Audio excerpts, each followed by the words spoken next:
And today I'm going to tell you something very, very shocking, and that is that saturated fat is not the cause of heart disease.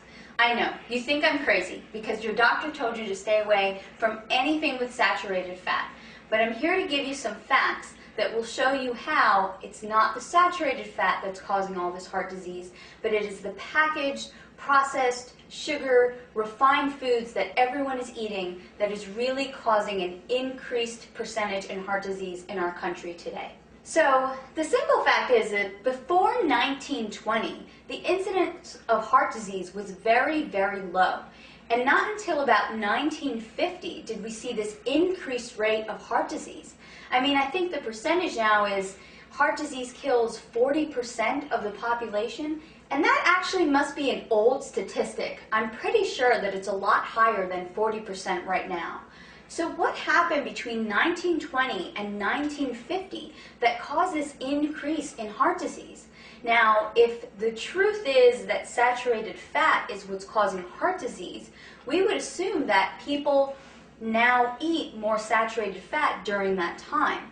But actually, I have some interesting facts that came straight out of Sally Fallon's great book, Nourishing Traditions. And this is what she writes.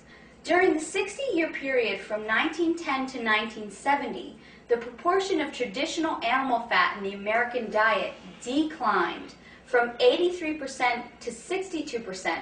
So actually, the consumption of saturated fat went down, and butter consumption plummeted from 18 pounds per person each year to 4 pounds per person each year. So actually, people were eating a significantly less amount of butter during that time. Interesting. During the past 80 years, the consumption of dietary cholesterol intake has increased by only 1%.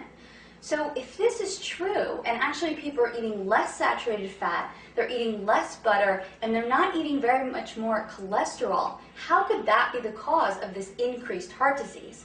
Well, Sally Fallon also writes this.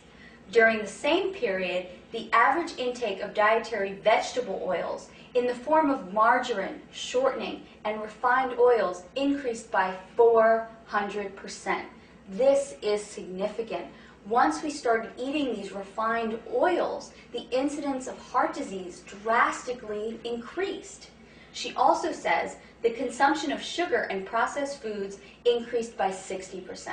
And I truly believe this is only one piece of the research. People are eating way too many processed fake foods, tons of processed carbohydrates, tons of sugar, and even in my own practice, when I decrease these foods, people become much, much healthier. So taking these facts into account, it is not the saturated fat. It's not the healthy, organic, raw butter that you can cook with that's causing heart disease.